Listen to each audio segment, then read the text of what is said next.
Peace. Before I build, I want y'all to check out my scenery. Check out my scenery. Yeah, this is Atlantis, Niagara Falls. Beautiful Sunday afternoon.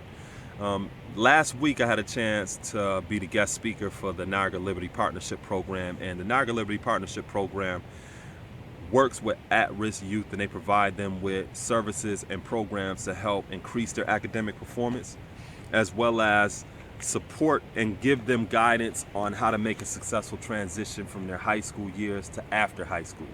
Whether that's going to college, whether that's starting a business, whether that is getting a trade, whatever that may be, that's what the Niagara Liberty Partnership Program does. And they had a retreat last week and they brought me in to speak with you.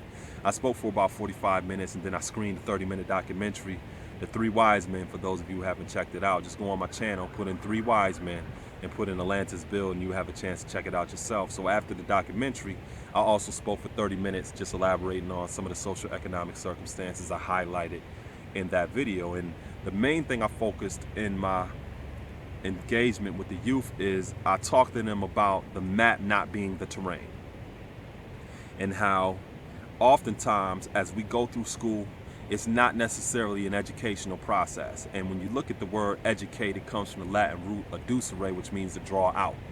So it's rare that you have teachers who are actually drawing out the type of talent and the type of ideas that a child actually has in terms of what their path is in life, what they want to do as a career, and what their purpose is.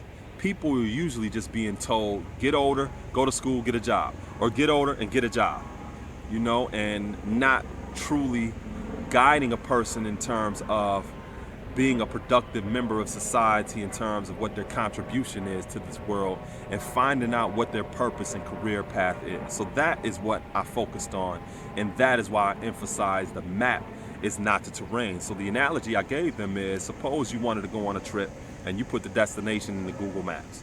Google Maps gives you the directions to get there and it says 8.5 hours. That is just the map.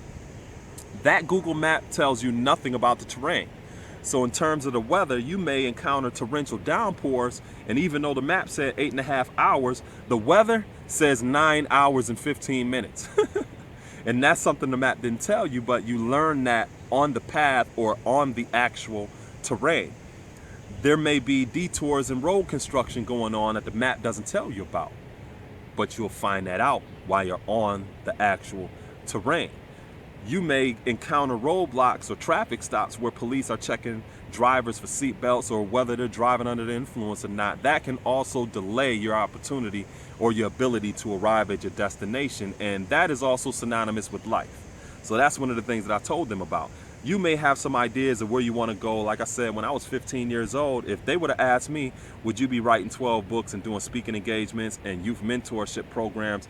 At 15, I probably would have been like, no. Even though I enjoyed writing, even though I enjoyed reading, even though there were various different qualities within me that over time, people as a support team helped draw out of me. At that age, I didn't know. So likewise, I went around a room and I asked some of the youth, what are some of the things that you enjoy doing? What do you want to be in life? Some of them just had no idea. And I told them, that's fine. But how do you find out what it is that you want to be? How do you find out what you actually are? And how do you find out what your purpose or destination is going to be? You have to explore and you have to experience. So one of the youth, she said that she enjoyed music. So I just said, well, do you like Irish folk music? What about classical Indian music? What about 1979 Turkish belly dancing music? Do you like those type of genres of music? She said she never heard of them. And I said, well, that is an important part of you being able to find out more about who you are and where you want to go. You have to explore, you have to experience, and you learn a lot about yourself in the process. So we can't limit ourselves. We have to strive to explore, we have to strive to experience, and that is one of the ways that we begin to find out what it is that we have as our goals in life. So I gave them the acronym GTA, which is like Grand Theft Auto. GTA. You have to explore, you have to experience to find out what it is you want to define as your goals. T represents your team. So in terms of your team, not only do you have to have the right type of support system and those people around you who are willing and able to support your vision, you have to likewise be a team member and to support others who have a positive vision and where they want to go. And then the last thing, A, stands for application. It's not enough to just dream. Dreams remain dreams. You look around the world, there's many different cemeteries with buried dreams. You have to be able to take that dream and put it into application. You have to make it actual.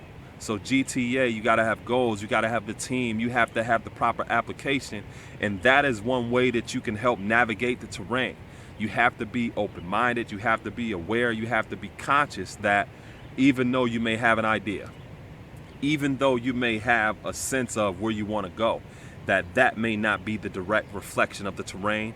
And there are some things that you may learn along the way. There are some jobs that you may have to end up taking. There are some different detours that you take, but you have to keep that determined idea in terms of where you want to go. So I will, this was inspiring, it was empowering, it was educating, it gave those of you a little bit more insight into what I was speaking with the youth about. And then also, if you ever want me to come and do a workshop or speak with your youth or any type of group or be on a panel discussion, just email me directly, atlantisbuild@gmail.com. I'll get with you, we can coordinate something and just get it going from there. Peace.